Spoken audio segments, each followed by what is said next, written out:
kita dibakar semangatnya dengan Indonesia Raya, membakar jiwa nasionalisme kita ya sebagai generasi muda.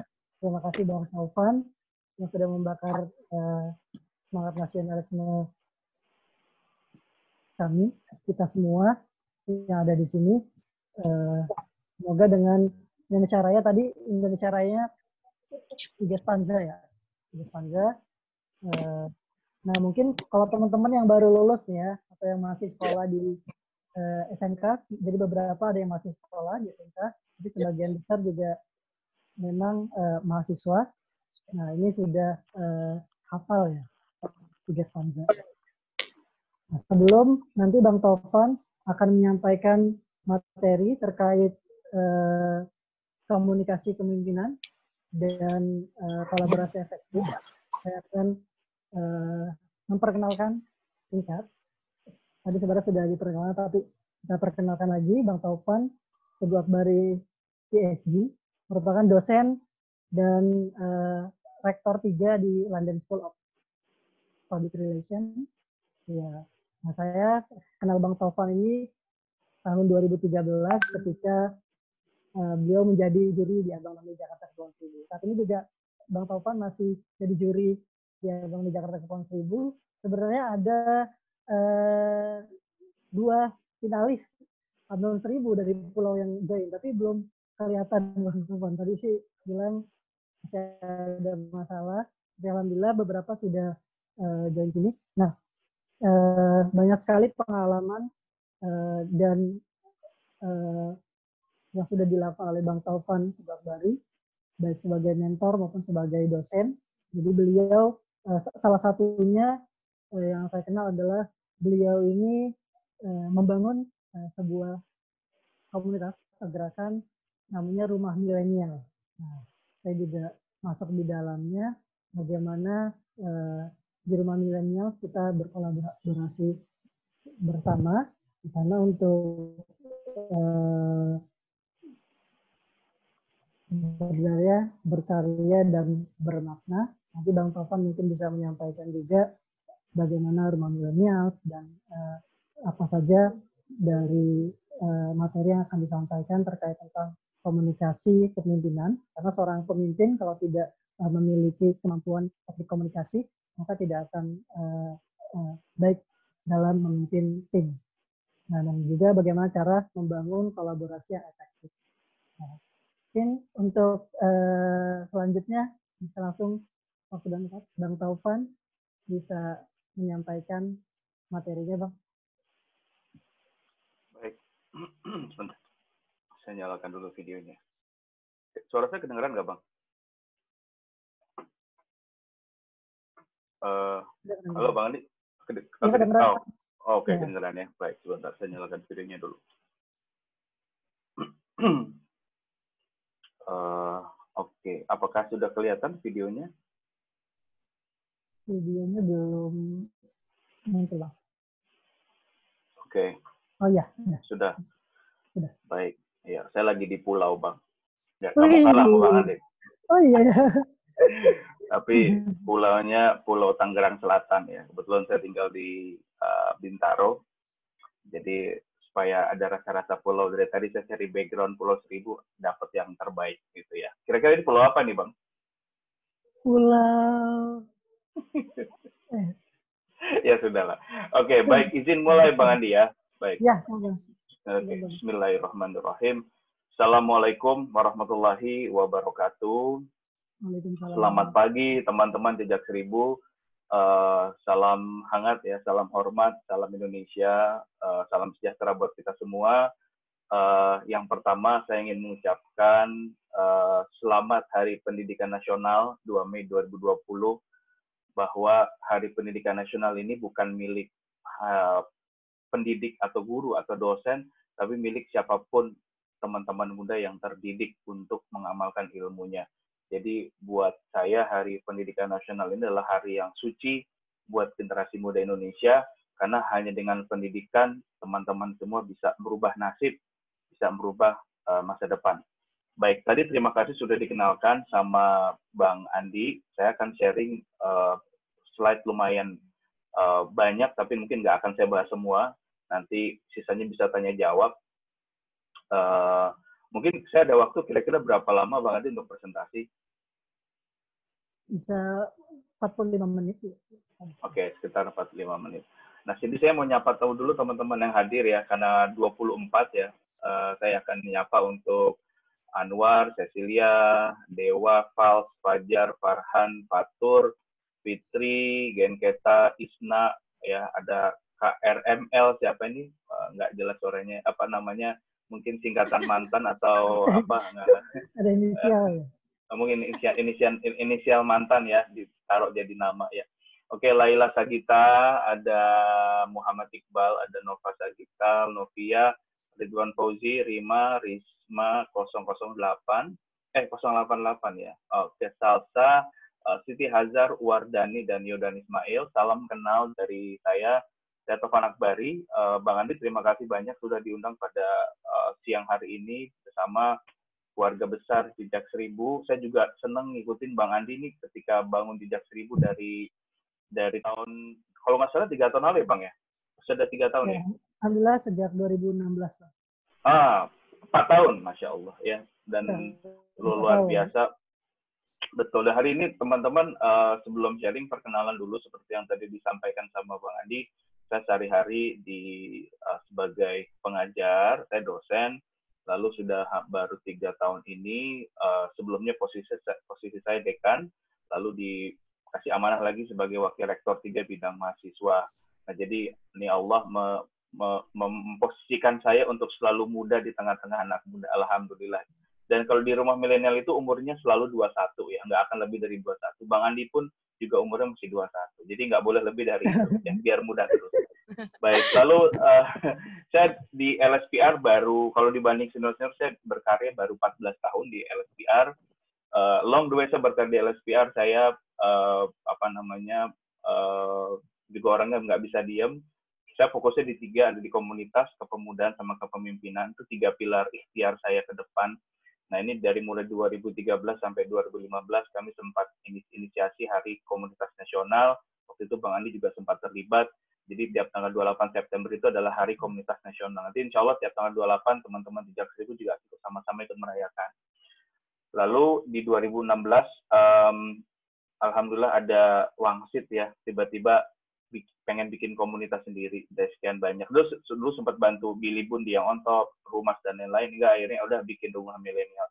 Nah, buat yang belum tahu, Rumah Milenial singkatnya adalah ini platform atau wadah kolaborasi teman-teman muda yang punya dampak untuk saling terhubung sebenarnya, lintas daerah, lintas provinsi, untuk menjaga energi baik dari setiap daerah dan terjaga kenetralannya. Jadi, puji Tuhan, alhamdulillah selama 3 tahun ini kami mengajak berbagai pihak warna ya untuk bisa menjaga energi positif, bisa saling digaungkan satu sama lain.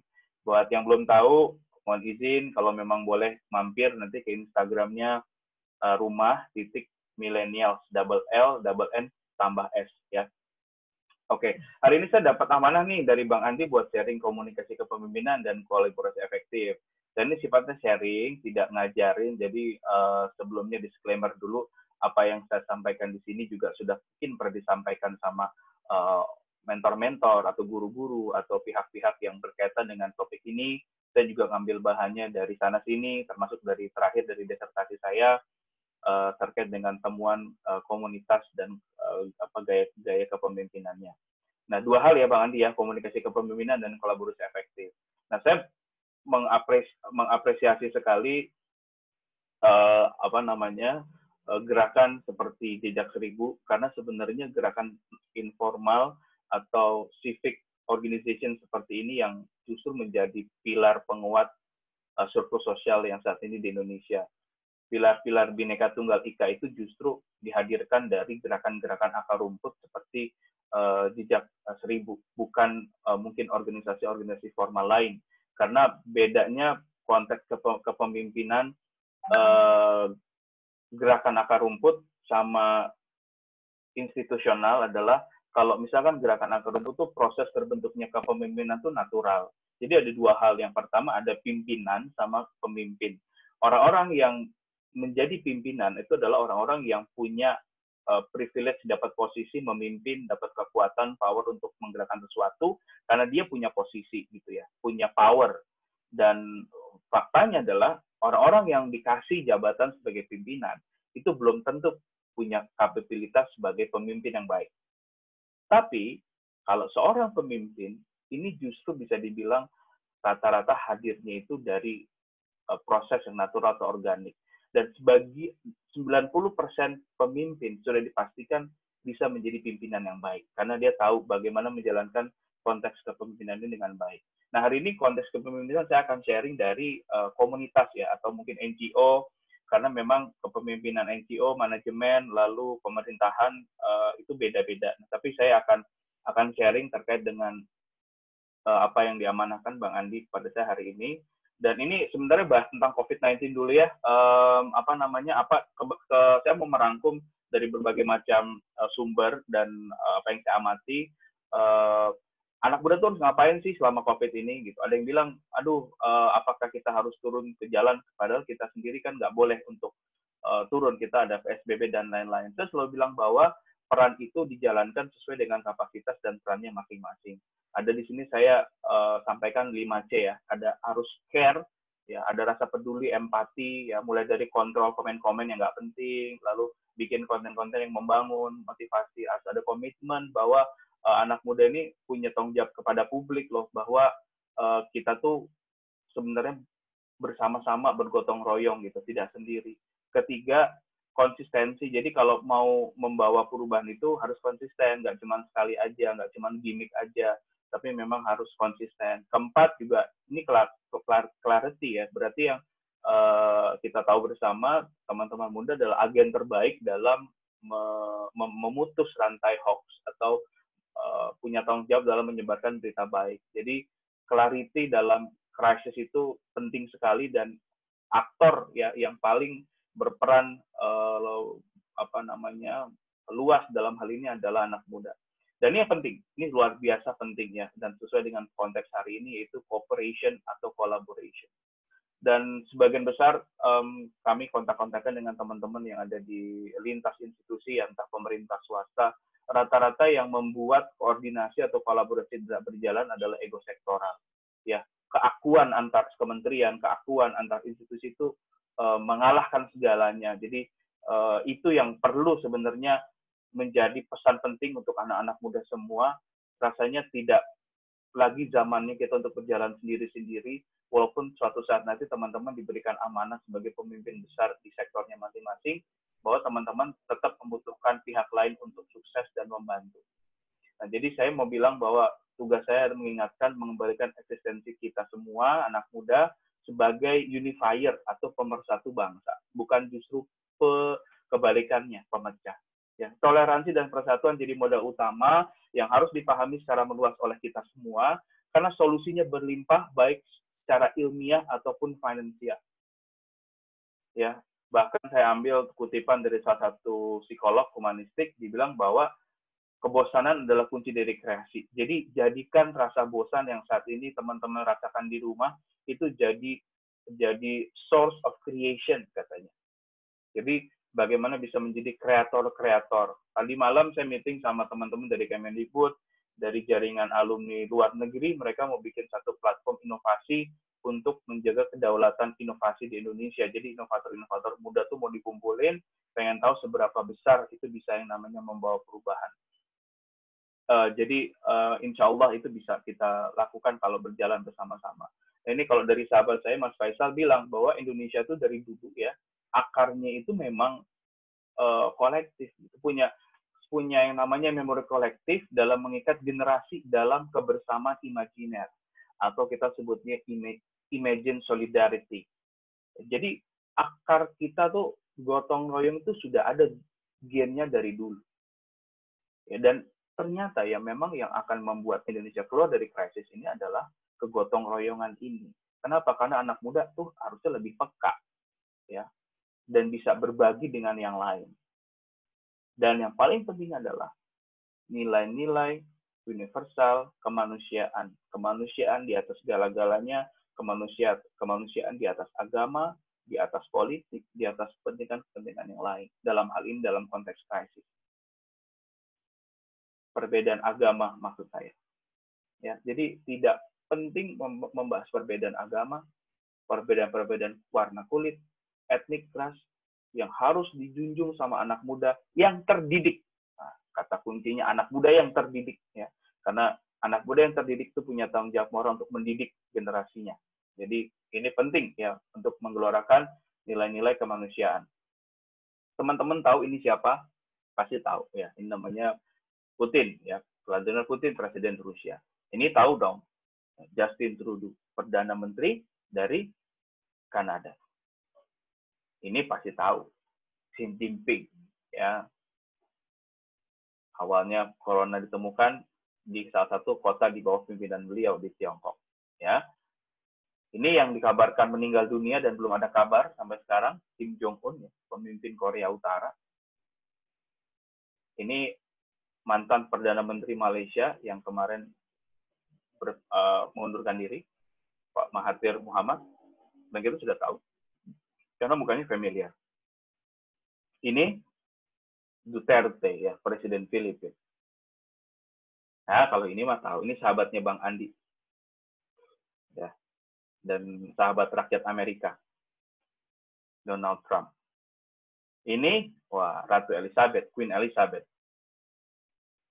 Ini namanya Tim Cook atau CEO-nya dari Apple, one of the biggest and richest corporation in the world. Ini generasi kalian, generasi teman-teman semua. Greta Thunberg, ya, aktivis lingkungan yang luar biasa, mendapat Nobel dan lain-lain. Ada yang tahu ini siapa?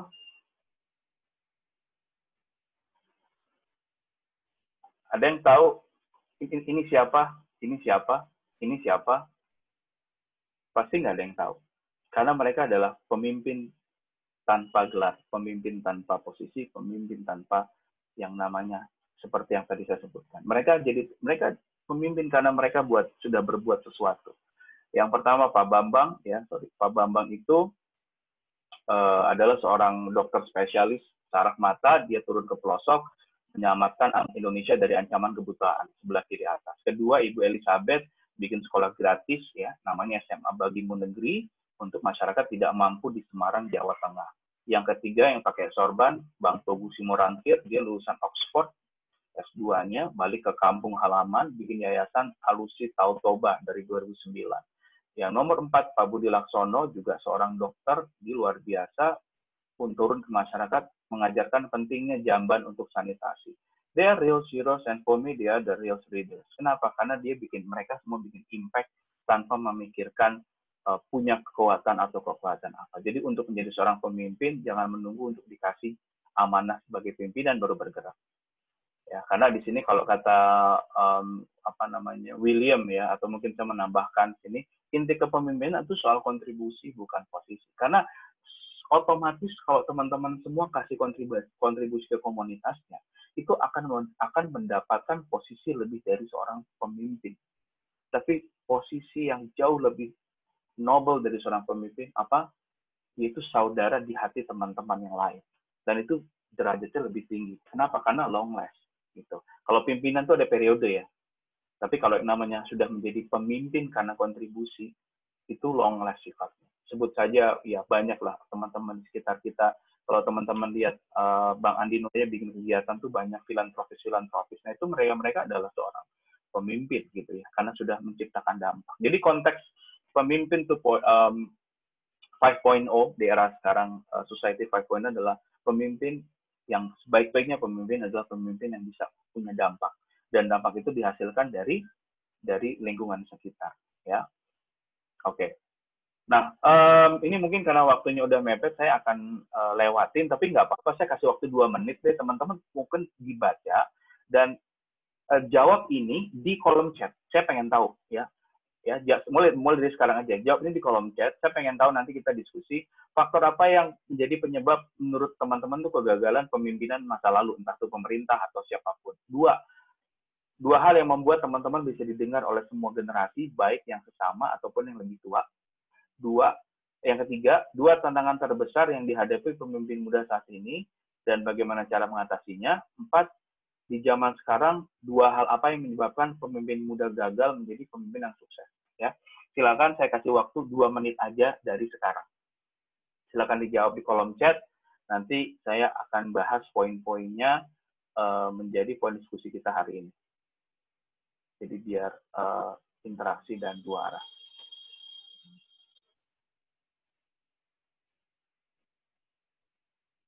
Nanti langsung diketik aja di kolom chat. Saya pengen tahu.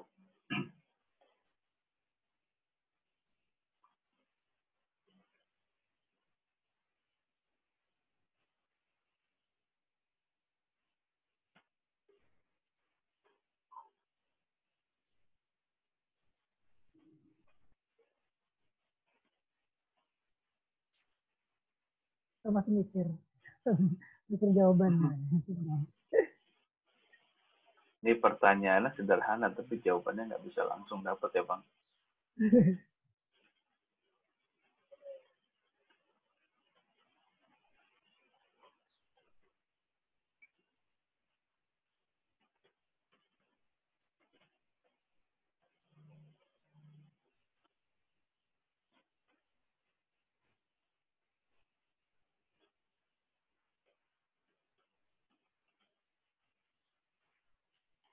Jawabannya boleh singkat kok. Boleh singkat kan singkat, Bang Topan ya? Yuk, singkat. Iya, jangan panjang. Jangan Jauh. panjang-panjang. Kan bukan esai. Iya, ini kan bukan ujian nasional. Oke. Baik, saya kasih waktu tambahan 1 menit lagi deh. Ntar saya bahas sesuatu yang singkat aja. Ada tanya jawab ya, Bang? Iya, ada. Oke. Ini ada yang sudah menjawab. Fajar Anwar sudah. Silakan. Yang lain boleh, mau nomor 4 dulu juga boleh, nomor 2 dulu juga boleh. Dipersilakan teman-teman.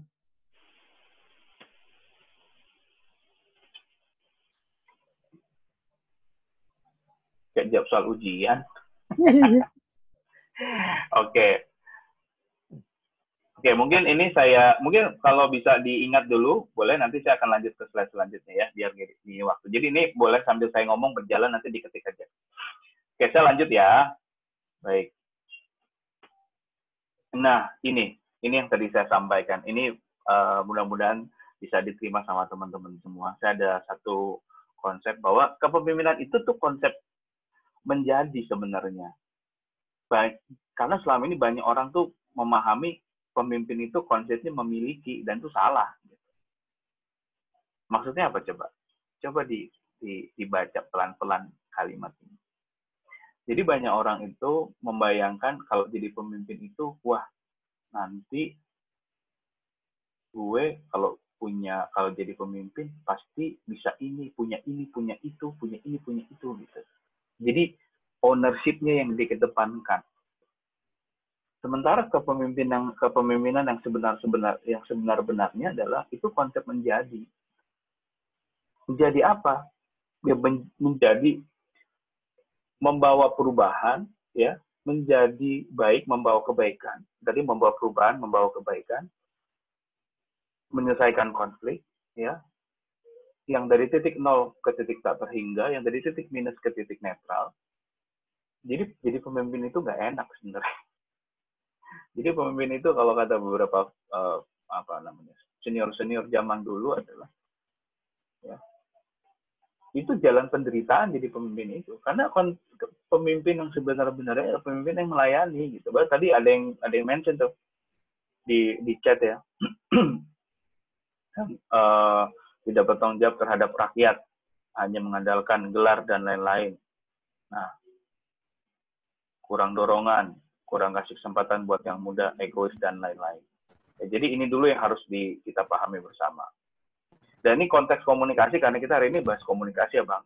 Rasanya sulit ya hari gini teman-teman jadi pemimpin komunitas atau dimanapun kalau tidak punya kemampuan komunikasi yang mumpuni. Komunikasi itu ada dua teman-teman ya, ada lisan seperti ini verbal sama tulisan.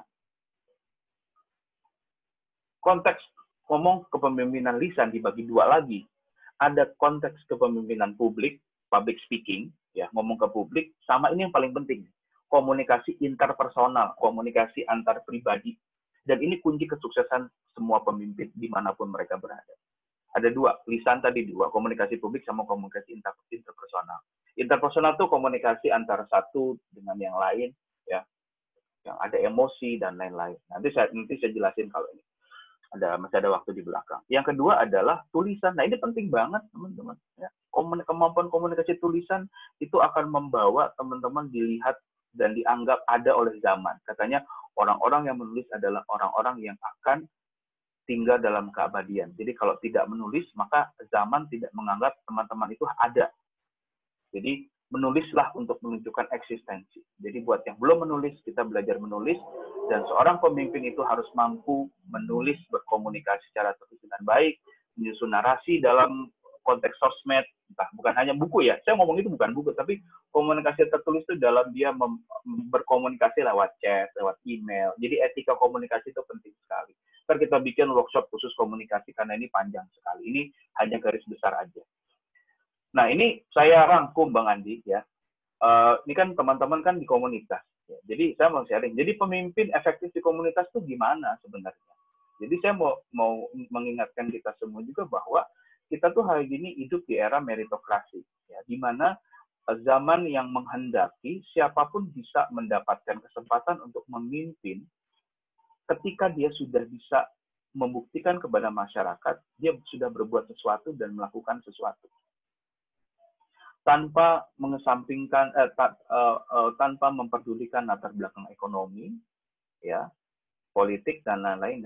Misalkan kayak ada anak tukang beca bisa dapat beasiswa presiden sampai S3, jadi ilmuwan dapat tempat, ya. Jadi sekarang tuh zamannya buat teman-teman yang punya karya, punya dampak itu diakuin. Apalagi saya senang banget, saya sekarang terlibat di beberapa forum juga yang isinya anak muda brilian semua, yang saya itu di situ jadi anak bawang, saya tuh kalau di lingkungan baru selalu memposisikan diri sebagai pribadi yang memang titik nol ya, atau gelas kosong gitu.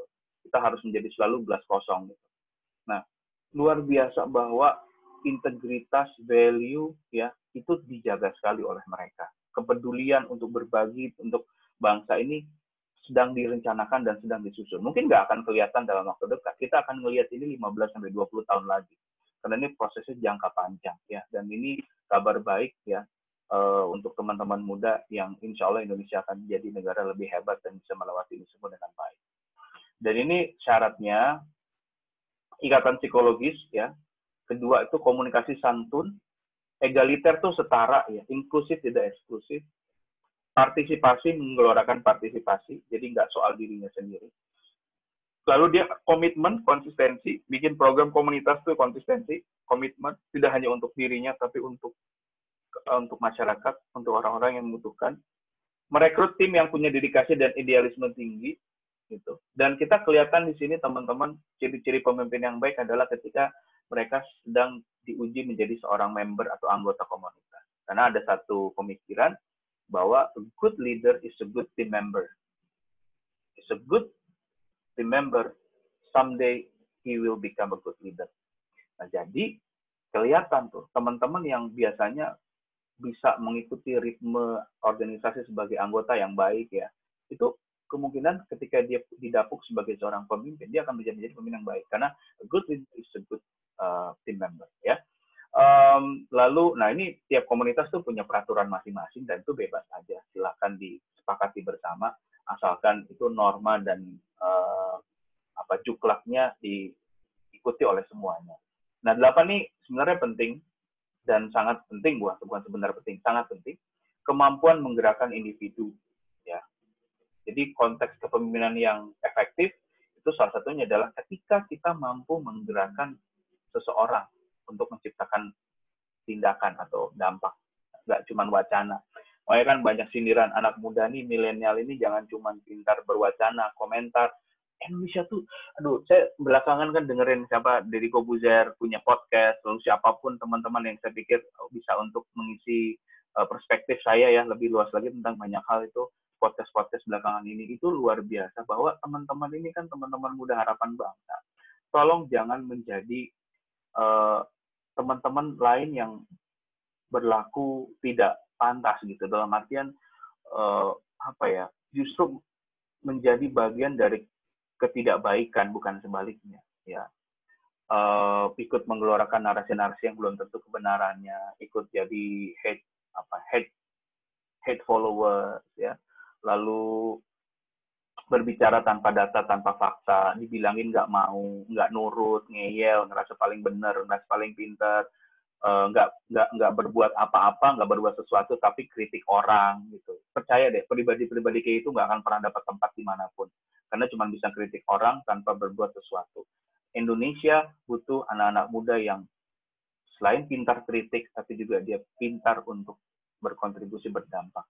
Kenapa? Karena nomor 9 paling penting, suatu saat Bang Andi akan pensiun jadi dari Jejak Seribu. Ya, pasti butuh yang namanya generasi. Nah, jadi keberhasilan, kehebatan seorang pemimpin adalah dilihat bagaimana dia bisa menciptakan the next leader. Ya. Regenerasi pemimpin itu penting sekali. Nah, ini yang tadi saya bilang bahwa kepemimpinan itu bicara soal seberapa banyak perubahan yang dilakukan dan percepatan. Dua kata kuncinya, perubahan dan percepatan. Jadi kalau ada satu orang yang didapuk sebagai pemimpin baru, lihatnya dari dua parameter ini aja.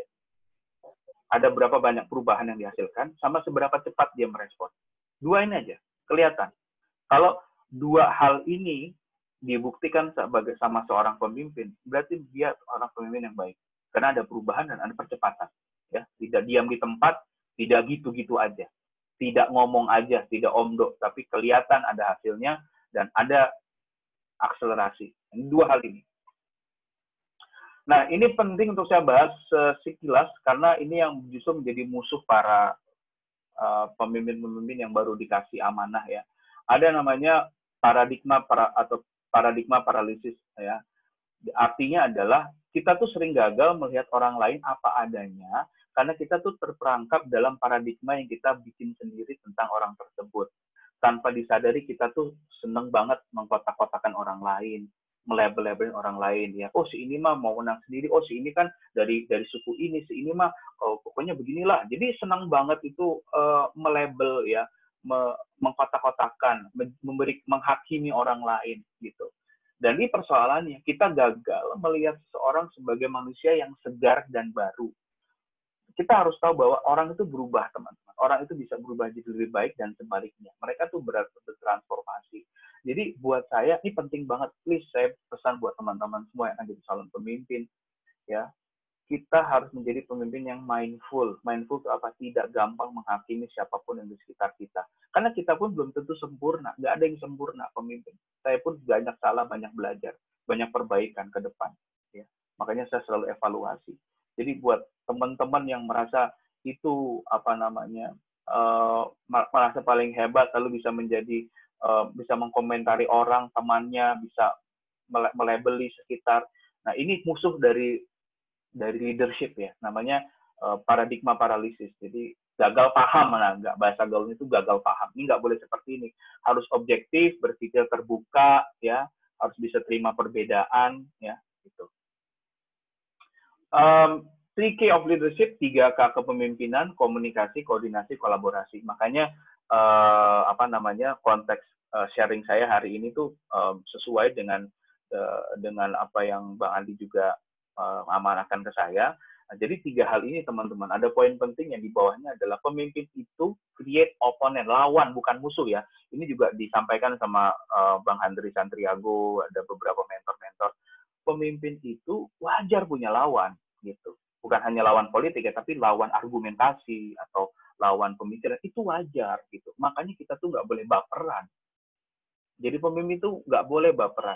Emosinya tuh harus 80-20. Maksudnya porsi antara logika sama emosi itu harus 80-20. 80 itu harusnya logika, 20 emosi. Jangan kebalikan. Kalau pemimpin 80%-nya emosi, kalian nggak akan pernah bisa jadi pemimpin yang baik. Kenapa? Karena semuanya dikuasain sama emosi. Dan segala sesuatu yang dikuasain sama emosi, itu nggak akan pernah baik hasilnya. Nah, jadi pemimpin itu ada lawan, bukan musuh. Ya, bukan menciptakan musuh, tapi lawan. Nah, itu wajar. Anggap sebagai satu kewajaran. Dan juga Bang Andi di sini dan teman-teman yang lain sebagai pemimpin komunitas harus menciptakan sense of teamwork. guyup, saling kerjasama, bukan mengedepankan perbedaan, tapi mengedepankan persatuan. Ya, kepentingan organisasi di atas segala-galanya. Karena hari gini tuh tidak ada, oh itu saya yang ngerjain tuh. Ya, oh itu saya, oh itu anak buah saya. Oh apalagi hari gini ya, pakai istilah anak buah, kayak zaman Firaun aja pakai anak buah. Nggak boleh. Ya, mitra, partner. Nah, kita manusiakan tim kita. Ya, bahkan ya manusia kan, jadi tidak ada yang namanya, apalagi dalam komunitas ya Bang Andi ya, itu semua kan setara, jadi semua mau dihargai, mau dihormatin. Kita kalau mau mendapat sesuatu itu kan harus melakukan sesuatu, mendapat kebaikan ya harus melakukan kebaikan, mendapat hormat ya harus menghormati orang lain dulu. Ini kan basic rules kayak gini kan kita kadang-kadang suka lupa gitu. Nah sehingga saya suka bilang bahwa tidak ada saya tapi kita, us ya. Kalau apa-apa tuh omongannya, oh itu gue, saya, itu berarti ada yang salah dengan kepribadian orang tersebut. Nah ini tadi saya bilang pemimpin nggak boleh gampang baper, ya, karena mood itu bisa merusak produktivitas, bisa merusak tim performance. Kalau mau marah, mau nangis, itu sendirian atau ajak 1-2 orang yang bisa dipercaya, diskusi. Jangan mengumbar emosi, gitu, ya. Jadi karena emosi itu namanya katanya contagious atau menular, dan itu merusak. Nah, jadi ini pesan penting tapi ini. Nah ini kepemimpinan di saat krisis seperti sekarang, nggak boleh pesimis. Pak, ini kita corona sampai kapan nih? Aduh, saya emang nggak tahu lah. Udah kita mah gini-gini aja. Ya, kayaknya nggak ada harapan. Kita mati masal aja deh. atau kita nggak boleh teman-teman. Pemimpin itu walaupun kita tahu kita tuh menghadapi sesuatu yang berat, itu optimis gitu. Narasinya tuh optimis. Karena itu menular pasti ke masyarakat kalau konteks pemerintahan, ke tim, ke anggota. Kalau kita tahu nih lagi gundah gulana, kesel kehel gitu ke bahasa Sundanya. Itu kita nggak boleh terlalu ngumbar dan nggak boleh kelihatan pesimis ya. Dan karena di sini dibilang sometimes it's not the problem that is big but how you deliver the situation that makes sometimes even worse. Maksudnya apa? Ada begini, saya suka pakai istilah masalah, kalau nggak masalah nggak akan bisa menjadi masalah besar kalau kita tidak mempermasalahkan terus. Jadi ada masalah mungkin yang ada hal yang kita anggap masalah dan kita harus permasalahkan, sama ada suatu kejadian atau mungkin kita anggap masalah, tapi ya kita nggak permasalahkan gitu. Karena kadang-kadang cara kita menyampaikan sesuatu itu bisa memperparah daripada masalahnya itu sendiri. Jadi ini butuh kemampuan komunikasi yang juga baik, ya. Kalau belajar PR, ya kan bagaimana menyampaikan masalah itu dengan struktur bahasa yang baik, ya emosi yang baik. Kalau menghadapi krisis itu harus gimana. Nah ini nanti ada sesinya sendiri. Nah ini saya ada waktu kurang lebih 10 menit lagi, ya. Respect and leadership. Respect itu maksudnya saya tadi bilang bahwa kalau jadi pemimpin itu harus mengedepankan sisi manusianya. Jangan justru yang dikedepankan tuh sisi gue leader lo gitu, gue bos lo gitu. Nah, itu hari ini udah nggak zaman kan, bukan zaman company. Ya, hari ini tuh semuanya setara ya. Karena teman-teman anggota akan menghormati pemimpinnya kalau kita tuh hidup dengan nilai yang sifatnya otentik. Ya. Dan leading by doing tuh walk the talk ya. Besok meeting jam 9 ya bro, jangan telat. Kitanya telat nggak? Gitu. Deadline ya, 2 minggu lagi kita semua submit. Pemimpinnya monitor nggak? Pemimpinnya ngasih evaluasi nggak? Ya, jadi harus walk the talk. Ya. Terus di sini ada yang bilang respect diversity or perspective. Teman-teman, kita Indonesia, kita Bhinneka Tunggal Ika, jangan mau dihancurkan dengan narasi-narasi yang menghancurkan Indonesia. Indonesia ini berbeda, Indonesia ini warna, Indonesia ini kayak lukisan. Kalau cuma satu warna, satu suku, dua suku, satu partai, dua partai, itu kan Indonesia namanya. Indonesia dibangun dari goresan banyak warna, dan ini yang harus dijaga sama semua teman-teman yang suatu saat nanti memegang amanah menjadi seorang pemimpin. Lalu saya ambil dari Obama ini ya, katanya kalau kita senyum sama atasan, itu harus sama senyum tulusnya sama kayak ke OB. Jadi maksudnya apa? Manusiakan orang-orang di sekitar kita. Nggak boleh pilih kasih. Maaf, tolong, terima kasih, itu harus jadi suatu hal yang perlu dijaga, dilakukan, diimplementasi. Karena hormat itu tidak bisa dibeli, hormat itu didapatkan. Ya. Oke, saya langsung lompat ke, tadi saya sudah sebut ya, lompat ke kolaborasi Bang Andi ya. Nah, ini mungkin ada beberapa pertanyaan teknis ya. Gimana cara terlihat sebagai seorang pemimpin di lapangan? Terbuka, dengerin orang lain, terima saran, ya.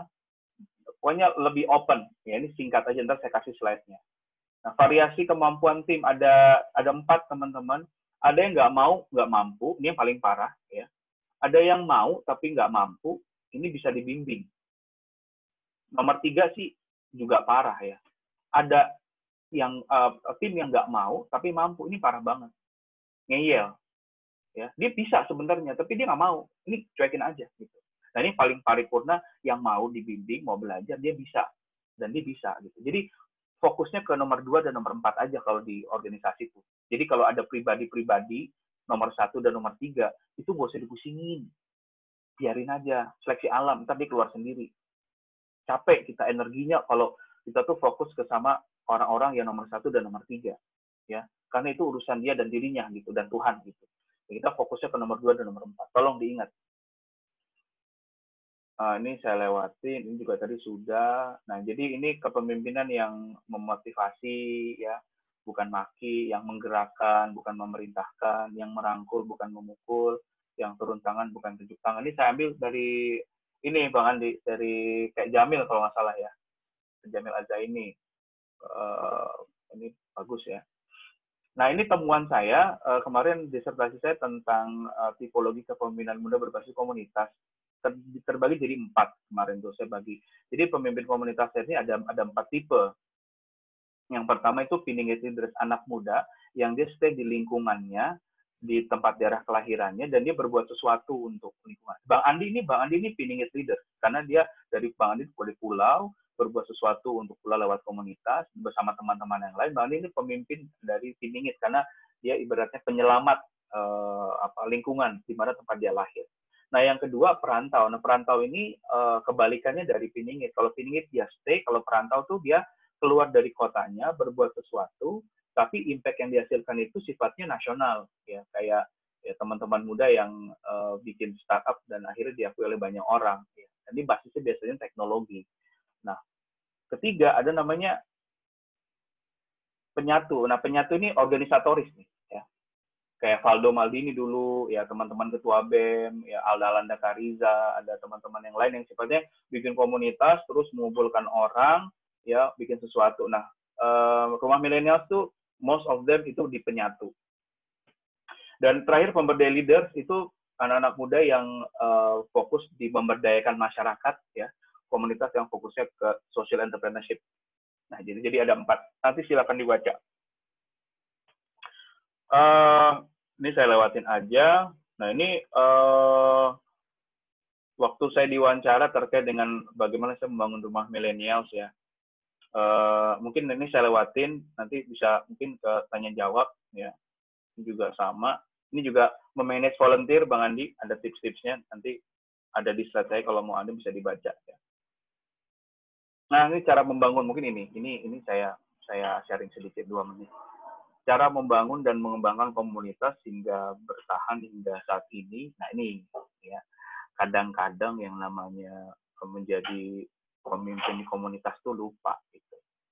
Bahwa yang pertama dia nggak selamanya jadi pemimpin. Kedua, ini komunitas, bukan organisasi atau partai politik atau pemerintahan. Di mana komunitas itu semua orang tuh mau belajar, gitu, mau dilihat, punya porsi untuk dilihat. Jadi kalau komunitas tuh yang leader centric, ya, apa-apa tuh pemimpinnya gitu, nggak ada kasih panggung buat timnya, itu lupain aja. Cari komunitas yang tidak leader centric. Ketika nama komunitas lebih besar daripada nama pemimpinnya, nama leadernya, berarti itu bagus. Jangan kebalikannya. Nah, itu salah satu parameternya. Ya kan, makanya sini kerendahan hati itu kuncinya, terbuka sama kolaborasi, fokus ke hubungan antar sesama daripada ngomongin project. Karena kita pemimpin, bukan bos kalau di komunitas itu, ya. Oke, sekarang kita bahas kolaborasi. Ini teman-teman PDM, ya, Bang Andi juga tahu ada teori bubur panas bahwa ke depan ini dan sekarang saat ini Indonesia tuh punya anak-anak muda yang membangun daerahnya masing-masing dengan kapabilitasnya masing-masing, dan ini ada teorinya namanya teori bubur panas, membangun Indonesia dari pinggir. Oke, sekarang kita ke networking. Nah, ini perjalanan saya 2000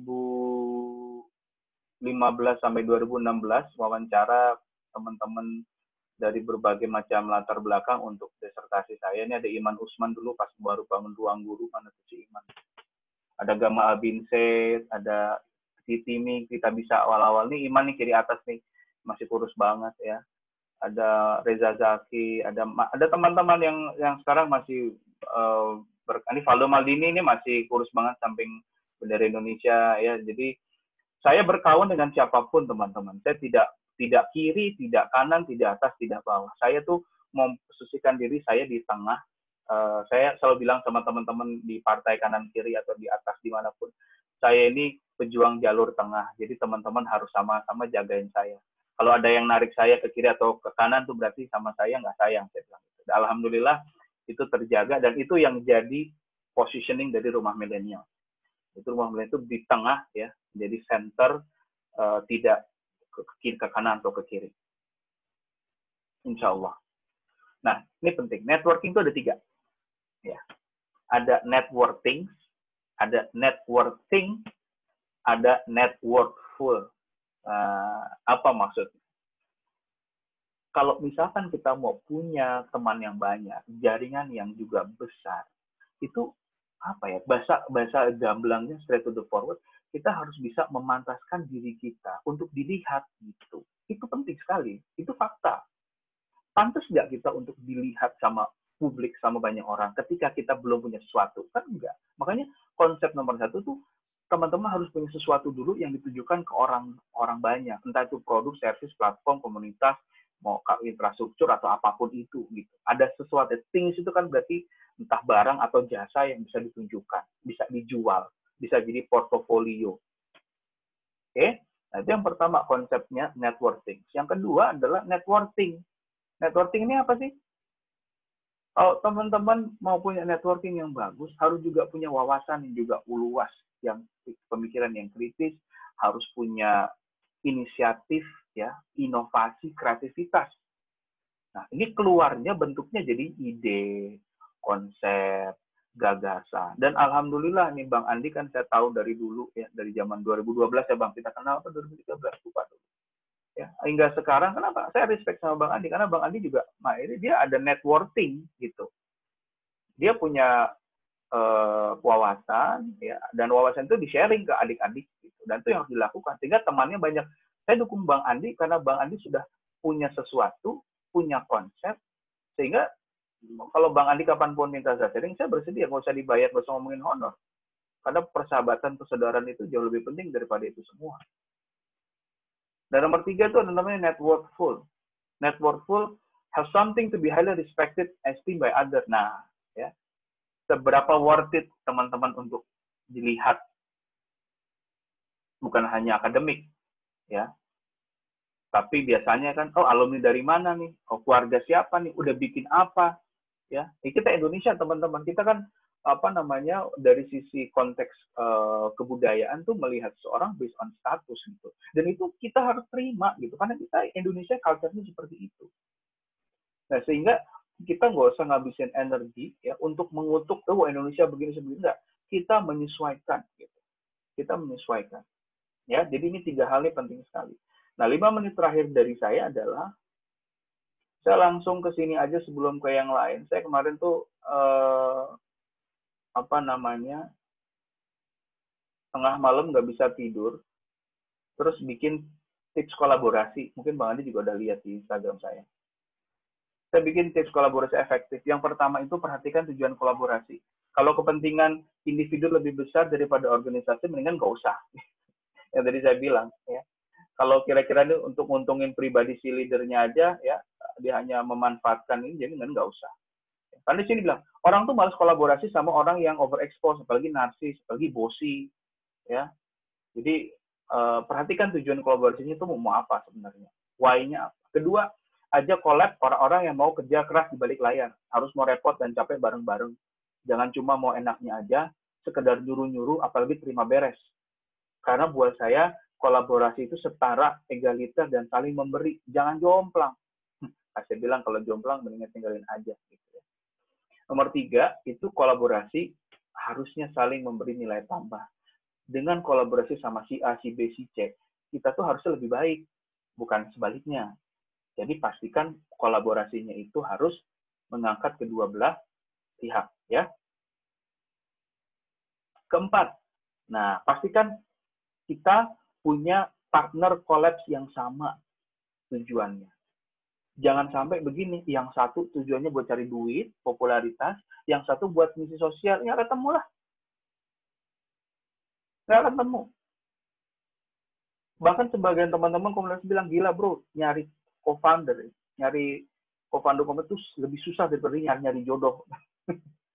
Karena yang diutamakan tuh kepentingannya gitu. Sehingga nomor 5 nih, bagi porsi tanggung jawab yang jelas dan berimbang. Ya. Nomor 6, cari partner kolaborasi yang banyak kerja, banyak karya, bukan banyak gaya dan nggak buat apa-apa. Ini saya ngomong straight to the point, karena saya banyak ketemu kawan-kawan yang rupa-rupanya seperti ini, dan jadi pembelajaran buat saya.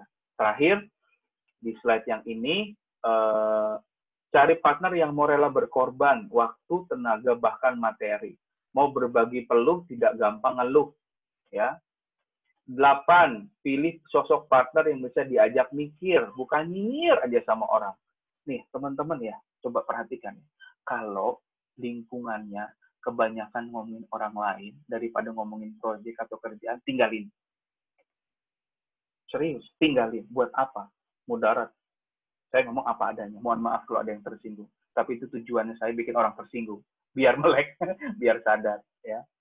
Jadi, kalau misalkan kita ketemu orang ya, tujuannya tuh komplain aja, ngeluh aja, itu energi negatif.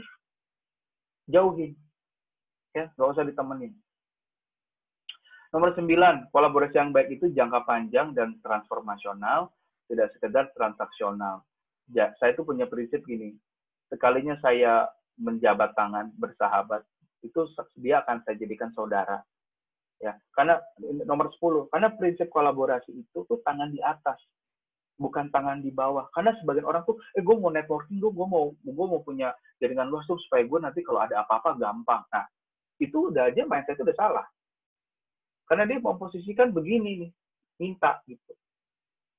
Memposisikan sebagai orang yang butuh. Dan orang tuh males loh kalau berteman sama orang-orang tuh yang datang kalau ada maunya aja gitu.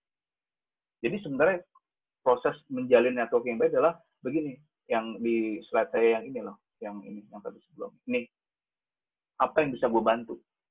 Mulai dari menawarkan bantuan, mulai dari menawarkan harapan.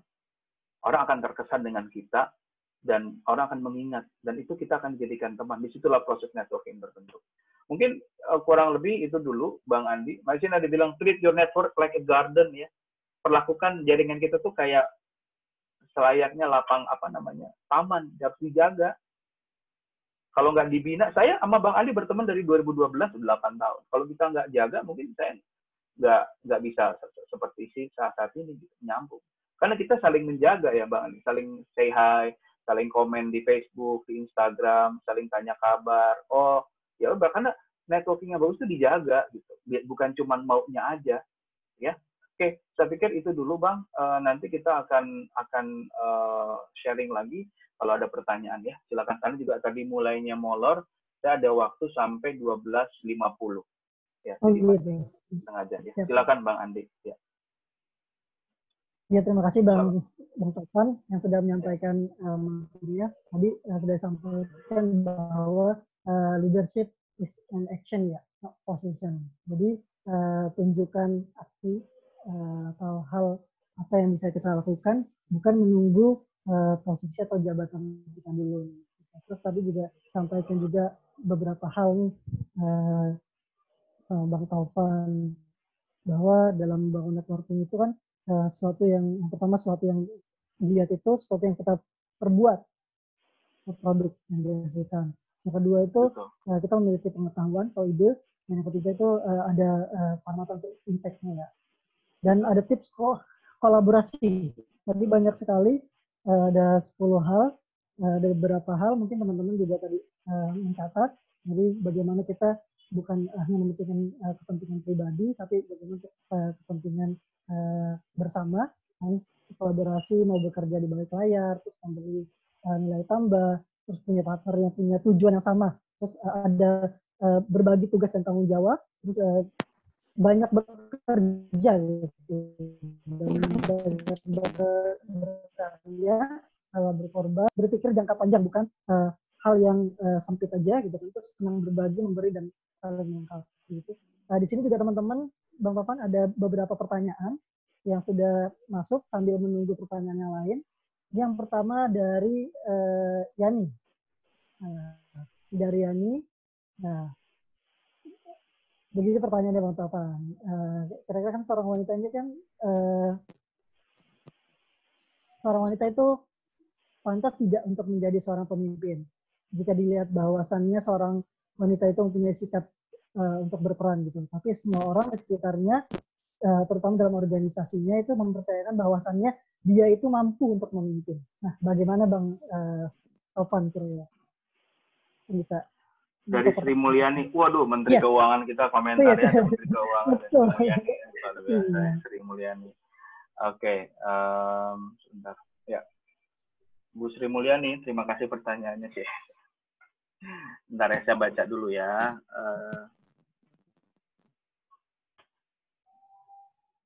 Intinya adalah bagaimana kepercayaan seorang wanita untuk menjadi pemimpin. Oke, sekarang saya akan share screen lagi. Barusan aja saya sepersekian detik saya bikin slide.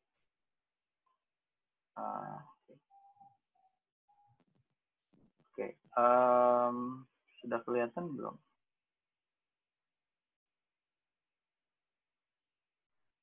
Mungkin lagi masih loading. Belum. Bentar ya. Belum kelihatan ya? Belum. Bentar. Oke, udah ya. Nah. Udah kelihatan. Nah, teman-teman, ini saat ini loh. Ya, 7 negara di dunia itu pemimpinnya semua perempuan. Pertanyaan saya, apakah mereka sibuk mempertanyakan hal-hal yang sifatnya emosional, atau justru mereka fokus ke hal-hal yang sifatnya logis, atau apa yang mereka bisa lakukan, not based on gender, tapi based on kapabilitas, kemampuan. Makanya tadi saya bilang, untuk Sri Mulyani, kita tuh beruntung sekarang. Kita hidup bukan di era zaman dulu. Kita hidup di era meritokratis ya. Di mana siapapun termasuk perempuan ya, orang yang nggak mampu dari kampung, kalau memang dia bisa, dia mampu, dia pasti dapat kesempatan menjadi pemimpin. Masalahnya adalah ketika kita, kegagalan terbesar adalah ketika kita menganggap diri kita tidak mampu. Itu kegagalan terbesar. Karena di situ kita udah kalah. Sama siapa? Sama mindset kita sendiri. Jadi, kalau ini kan di luar negeri. Di Indonesia juga banyak. Mau yang dari yang entrepreneur, yang politik, non-politik, termasuk atasan saya Bu Prita yang punya London School lah misalnya.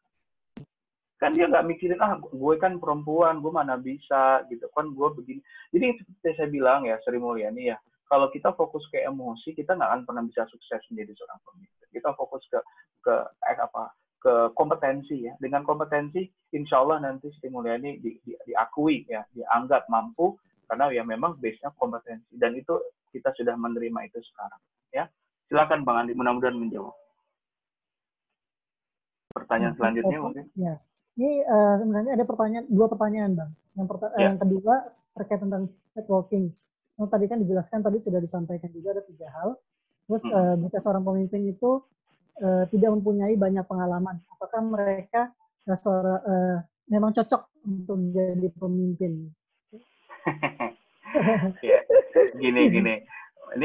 Ini mungkin ya karena punya pemikiran seperti ini wajar banget, karena ini juga yang dikhawatirkan dan menjadi challenge teman-teman, terutama yang mungkin sekarang berkiprah sebagai PNS muda, ASN ya, atau siapapun lah gitu di masyarakat. Anak muda tuh memang tidak menjual pengalaman, kan sering dibilang begitu. Mau Mas Anies Baswedan kayak, mau Ridwan Kang Emil kayak Ridwan Kamil, lo bilang sama yang akan saya bilang sama sekarang. Anak muda tuh memang tidak menjual pengalaman, tapi dia menjual harapan, menjual sesuatu yang bisa dibuktikan dan perubahan lebih baik. Makanya di sini dibilang Ini bukan masalah cocok atau tidak cocok, tapi mau coba apa enggak.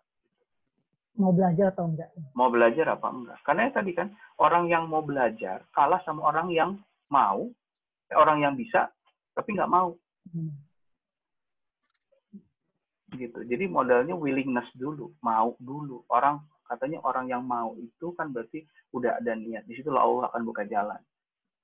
Tapi ketika kita dikasih anugerah kemampuan, kompetensi yang hebat, tapi kita menafikan itu, ya semua pintu akan ketutup. Jadi kurang lebih seperti itu jawabannya singkat. Ya. Oke, ini selanjutnya ada pertanyaan dari Dewa. Nah, ini terkait perbedaan karakter nih, Bang. Ini sebenarnya mungkin juga permasalahan ini juga ada di, kebetulan ini yang join juga dari berbagai pulau, Bang. Jadi di Kepulauan Seribu itu ada beberapa organisasi. Di mahasiswa aja ada 2. Ada mahasiswa Kepulauan Seribu Selatan, ada Kepulauan Seribu Utara. Mungkin ada perbedaan. Nah, tapi bagaimana membangun kolaborasi ini? Jadi kan merasa sektoral gitu kan, terus perbedaan karakter dan lain sebagainya. Nah, bagaimana menyikapi hal ini? Ini mungkin juga menjadi insight teman-teman. Baik. Nah, disinilah yang namanya anak muda sekarang tuh harus dianugerahi sama yang namanya kemampuan berpikir kritis. Kalau kita itu jadi pemimpin hanya masuk kanan keluar kiri, telan bulat-bulat cerita historis yang belum tentu benar, ya, mewarisi hal-hal yang mungkin belum tentu benar, termasuk narasi tentang si kanan si kiri segala macam. Teman-teman nggak akan pernah bisa menjadi pemimpin yang independen dan merdeka, karena selalu dalam stigma masa lalu. Jadi buat saya, jadi pemimpin masa kini, terutama di saat sekarang, itu harus punya yang namanya pemikiran yang organik, yang genuine, ya, tidak terpapar 100% atau tidak terbawa sama ideologi historis. Jadi kalau dari dulu culture-nya itu dikotak-kotakan, mau sampai kapan dikotak-kotakan? Sementara kalian sadar bahwa kita nggak bisa selalu dibenturkan, dibedain, apa-apa tuh semuanya dibedain, nggak bisa. Harus ada yang berani loh, Bang. Makanya saya bilang, jadi pemimpin itu sendirian. Gitu. Tapi one sukses, itu dunia akan ikut. Nggak ada sejarahnya pemimpin sukses hari gini itu yang dari dulu tuh rame-rame, nggak ada. Cari, kasih tahu saya siapa, nggak ada. Pasti mulainya sendiri, pasti kesepian, pasti berjuang, pasti berdarah-darah. Tapi ketika sukses, banyak orang yang ikut, banyak orang yang akan mengapresiasi, banyak orang yang akan mengikuti jejaknya. Nah, jadi pertanyaan saya di sini adalah, kalau berkaitan dengan pertanyaannya Dewa tadi, ya, bagaimana saya menyikapi hal tersebut? Yang pertama, ini saya menyikapi sebagai hal yang wajar, perbedaan itu wajar, tapi yang tadi saya bilang, tidak untuk dipermasalahkan perbedaannya. Pemimpinan yang baik, pemimpinan yang merangkul, tidak narasinya tidak mengedepankan perbedaan, tapi persamaan. Dan yang tadi saya bilang, ya, ingat nggak tadi slide saya yang pertama, teman-teman, kalau mungkin masih ingat, ya, tolong diresapi sekali, ya. Ini mungkin singkat tapi maknanya dalam sekali yang tadi di depan. Nah, toleransi dan persatuan menjadi modal utama, harus dipahami meluas oleh semua anak muda. Karena yang namanya kebersamaan imajiner itu modal terkuat. Anak muda tuh bisa membawa Indonesia dari kondisi yang lebih baik. Jadi itu dari saya, Bang. Mudah-mudahan menjawab. Ini pertanyaan berikutnya dari Isna, Bang. Ini kan seorang pemimpin itu harus objektif. Namun in case, nah, seorang pemimpin itu dia bagaimana jika terdapat seorang pemimpin yang pola pikirnya terbawa oleh lingkungan di sekitarnya atau berat sebelah. Ini seru. Oke. Ini saya jauh lebih mudah menjawabnya. Kenapa? Karena kata kuncinya di pola pikir. Dan pola pikir itu gini. Pola pikir itu yang kontrol siapa? Kita. Internal atau eksternal? Kita kan? Internal kan? Ya udah. Jadi ketika kita ngikut dengan sesuatu hal yang menurut kita tidak baik, pola pikir, ya, itu berarti salah siapa? Siapa yang tidak merdeka dalam berpikir? Siapa yang tidak kritis dalam berpikir? Ya kita. Jadi selalu ada option untuk menjadi anti mainstream, gitu. Dan jangan takut, teman-teman pasti ada tempat. Itu sih jawaban singkat, ya, dari untuk Isna. Silakan. Oh, tadi ini ada Wardani tapi DM ke saya, tapi saya panjang nih. Oh gitu. Ada Wardani, coba saya akan ya ke ini ya, saya akan kirim nanti Bang Andi mungkin bantu baca. Oke. Saya akan kirim ke everyone in the meeting. Ya, silakan. Oh ini. Sebelum ke Robi, habis itu Robi ya. Silakan Bang, mungkin bantu. Bahwa komunikasi itu ada verbal dan non verbal. Jadi pemimpin itu harus menguasai keduanya. Nah, contoh pemimpin harus bisa menyampaikan pesan secara luas yang disebut dengan komunikasi massa. Dan yang kedua non verbal. Pemimpin itu harus bisa berkreasi atau menciptakan karya melalui non verbal. Dan saya mengutip pendapat dari seorang Alexis Tan. Nah, ini yang mengatakan jika kita bisa membedakan antara komunikasi massa dengan interpersonal komunikasi, maka kita akan tahu apa itu komunikasi. Nah, ini kebetulan Wardani ini yang lagi kuliah di Sulawesi, Bang.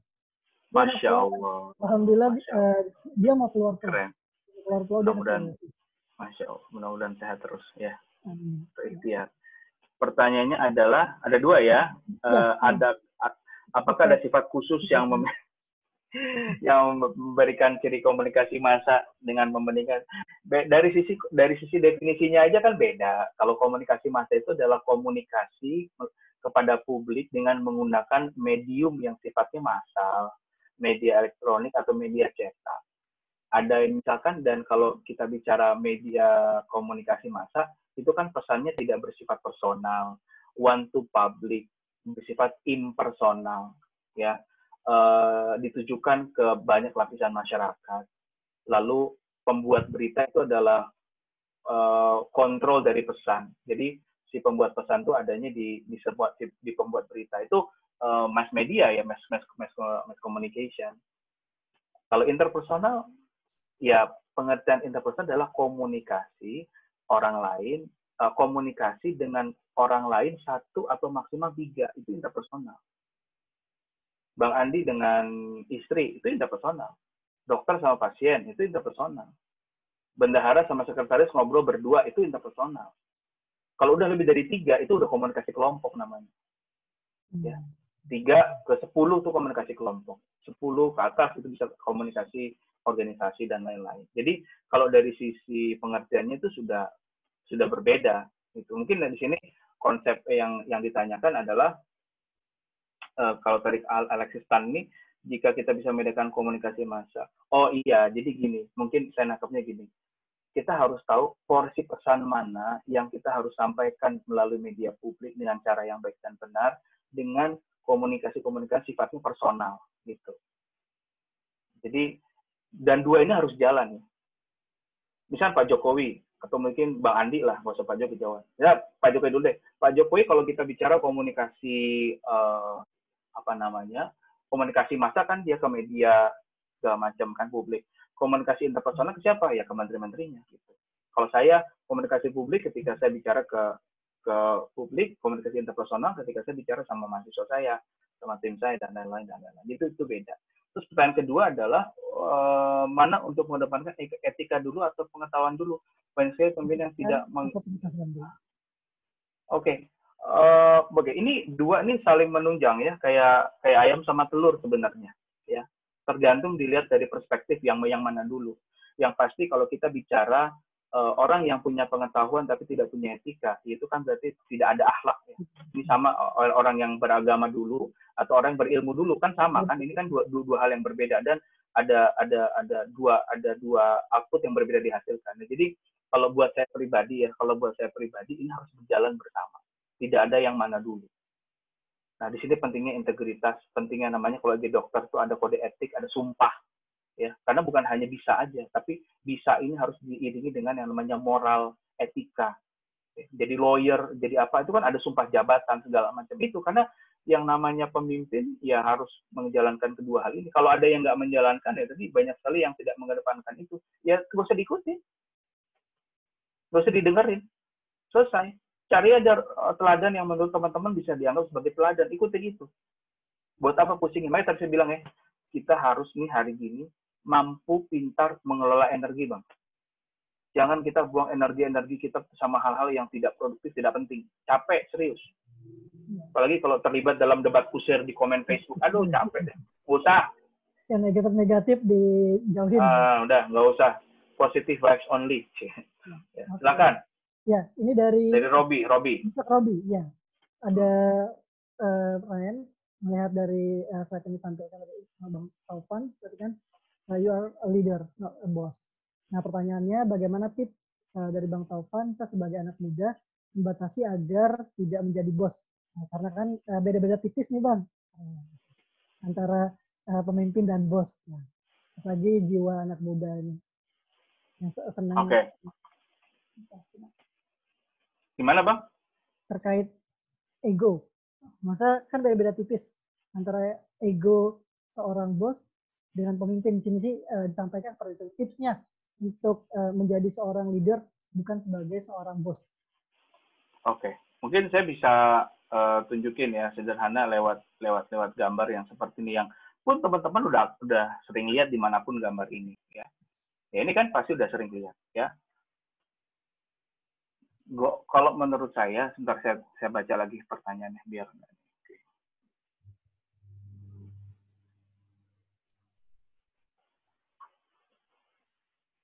Oh, oke, baik. Nah, oke. Cara bukan itu. Baik. Ini kita ngomong konteksnya komunitas dulu ya. Kita ngomong komunitas. Di mana hubungan personal itu jauh lebih penting daripada hubungan yang namanya transaksional. Jadi kalau teman-teman jadi pemimpin di komunitas, itu jangan kedepankan dulu posisi ya atau sesuatu yang transaksional, tapi prioritaskan dulu hubungan antar pribadi, akrab dulu, kenalin, sentuh hatinya ya, bikin mereka nyaman dengan keberadaan teman-teman. Gimana caranya? Begini, apa yang bisa gue bantu, apa yang bisa saya bantu, lu butuh apa, nanti gue bantuin, offering help. Kedua ya, kalau misalkan teman-teman nyuruh minta tolong ya, tunjukin kita udah ngelakuin apa dulu di pekerjaan itu. Misalkan minggu depan kita bikin event virtual conference ya, tolong kerjain dong. Beda dengan guys, kira-kira gue ada ide nih, minggu depan bulan depan kita akan bikin virtual conference. Gue udah susun materi-materinya, ini kurang lebih visi misinya, ini kira-kira pembicaranya, tolong dilengkapin dong, kira-kira siapa yang mau ikutan, please let me know. Itu beda. Jadi cara komunikasi, ya, dari cara komunikasi, cara melibatkan tim, itu beda. Jadi faktornya ada bagaimana memanusiakan tim kita, itu bisa itulah jawabannya. Itu sesederhana dengan contoh yang tadi.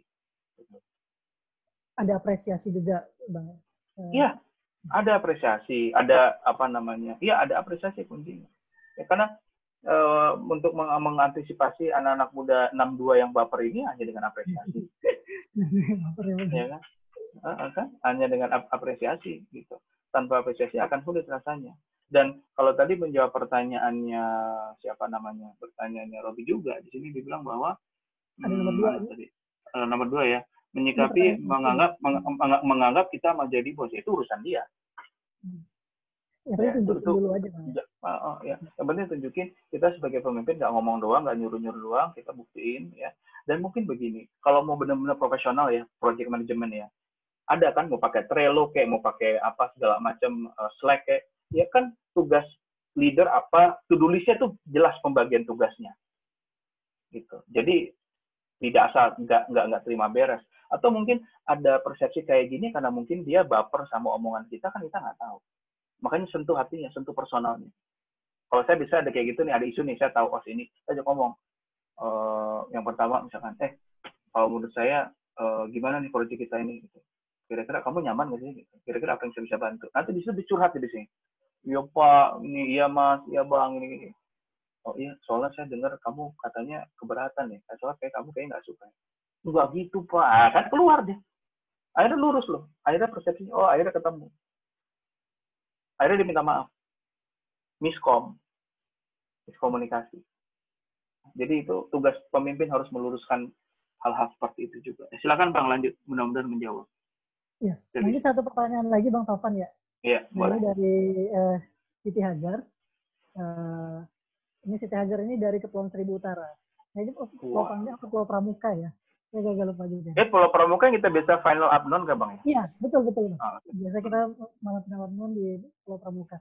Nah, ini bagaimana pendapat Bang Taufan tentang pertanyaan yang bisa sebelumnya, apa alasan pemimpin muda itu mengalami kegagalan? Nah, menurut Bang Taufan sendiri, kenapa sih Bang bisa terjadi seperti itu? Pemimpin muda sering pernah mengalami kegagalan pemimpin muda. Saya pertanyaan yang nanya saya sendiri di iya. Tanya balik tuh. Kayak mungkin pendapat saya ya. Yang nomor berapa ntar saya tadi di slide. Oh, nomor 4. Yang ditanya yang nomor 4 ya? Oke. Oh, dua hal yang menyebabkan anak muda gagal menjadi pemimpin yang sukses. Kedua adalah yang pertama, kegagalan mengelola emosi. Dia tidak bisa menempatkan emosi dan logika dengan porsinya masing-masing yang tadi saya bilang. Kayak misalnya Belva kemarin turun. Ya, Belva lalu si Andi Taufan turun. Ya banyak persepsi liar, ada yang bilang wah ini nggak dewasa, ada yang bilang segala macam ya. Tapi pembelajaran yang bisa didapat adalah bahwa amanah itu kita harus lihatnya dari berbagai macam arah. Dan kedewasaan emosi ya itu harus selalu menjadi sahabat terbaik dari kedewasaan logika. Nah jadi itu yang harus dijaga ya supaya sukses. Makanya nggak boleh emosional, harus sabar, harus optimis itu kan. Kalau nggak itu akan gagal. Nah yang kedua adalah ketika dia gagal untuk mengidentifikasi perannya dia dalam masyarakat. Maksudnya apa? Teman-teman itu bukan Superman yang bisa menyelesaikan semua masalah. Ya, jadi di sini identifikasi pemimpin yang gagal adalah ketika dia ingin menjadi semuanya, ingin menguasai semuanya, itu nggak bisa. Kita bukan superhero. Iya, pemimpin yang egois, pemimpin yang nggak mau kerjasama itu pemimpin yang gagal buat saya. Pemimpin yang nggak mau kolaborasi itu pemimpin yang gagal buat saya. Kelihatan, ya. Kuncinya di pemimpin, kuncinya di SDM. Makanya saya senang banget ke depan ikhtiar saya itu bicara 3 hal, Bang. Tadi saya bilang. Kepemimpinan, kepemudaan, sama komunitas. Karena 3 hal ini long last. Gitu. Mau apapun generasinya sih, tetap bicara kepemimpinan, gitu, dan lain-lain. Mudah-mudahan menjawab. Itu menurut saya. Jadi dua hal yang saya soroti sekarang gitu ya. Belakangan saya sering ngobrol sama teman-teman Stafsus, ada Billy, Angki, lalu ada Ayu ya, Mbak Ayu nanti malam saya sama Mbak Ayu akan live nanti malam sama teman-teman Sabang Merauke, Bang Andi, buat teman-teman yang mau ikut ntar bisa, karena privilege-nya siang ini bisa ngobrol sama saya bisa japri nanti langsung join link sama ID password Zoom-nya ya.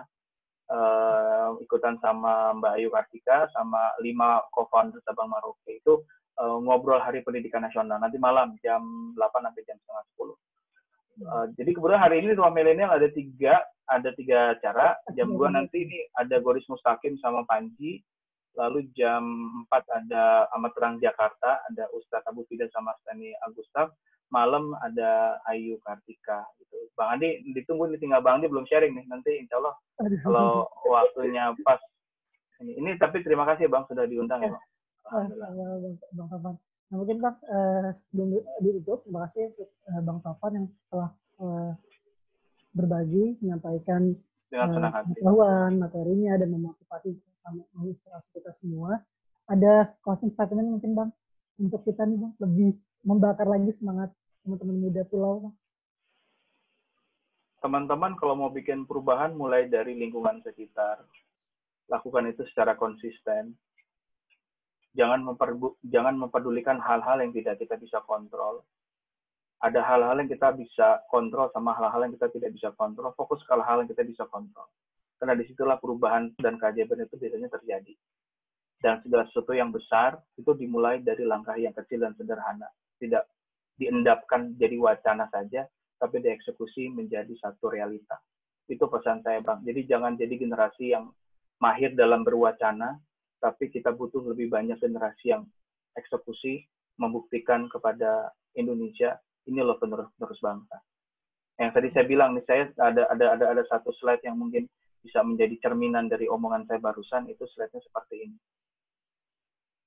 Ya, slide-nya seperti ini. Sebentar. Habis ini kita ada foto bersama ya, kita foto foto session. Iya.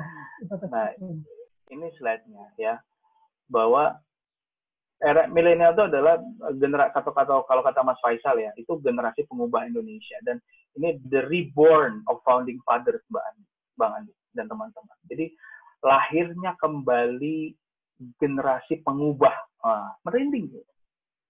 Kalau dulu generasi pengubah awal ada Bung Karno, Tan Malaka Syahrir, Agus Salim, Cokroaminoto dan lain-lain. But now era sekarang itu reborn, generasi pengubah ini reborn menjadi Bang Andi, ya, menjadi teman-teman yang lain, menjadi siapapun yang membawa perubahan. Jadi tetap semangat, karena Indonesia itu dibangun dari semangat optimis gitu dan perbedaan. Jadi stop mempermasalahkan perbedaan, karena kita semua satu, Indonesia. Itu Bang. Terima kasih Bang, teman-teman semua. Kalau ada yang mau silaturahmi, ini Instagram bisa saya. Instagram juga Bang ya. Kenapa?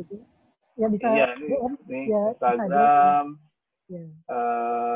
Lalu mungkin kalau boleh ikutin event-event rumah milenial, insya Allah semuanya ya, gratis. Nggak ada yang berbayar. Nah, itu ada di kolom ya. Silakan di follow, kita nyambung silaturahmi di sana. Kita ngobrol, kalau ada pertanyaan bisa DM, bisa apa, ya dengan senang hati kita bersaudara dan silaturahmi. Dan terima kasih ya teman-teman Jejak 1000. Semoga sehat, tetap optimis, tetap semangat, tetap kita semua bisa melewati ini dengan baik, ya, dan tetap berkontribusi sesuai dengan perannya masing-masing. Bang Andi, makasih ya Bang ya. Ya, terima kasih Bang Taufan. Ya, kita foto ya. Ya, sambil menunggu, teman-teman bisa aktifkan kameranya. Ini ada sesuatu dari Jejak 1000. Ini muncul nggak ya Bang? Masya Allah.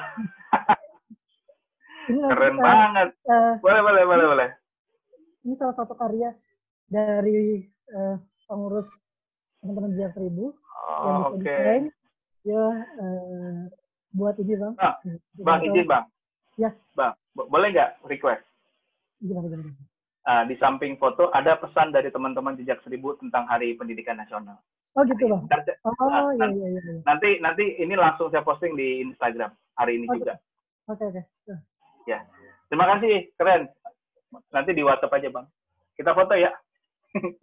Oke, sekarang kita foto, semuanya bisa aktifin kameranya. Jordan, Fitri belum? Ada yang mau lagi? Ditunggu Cecil, Fatur.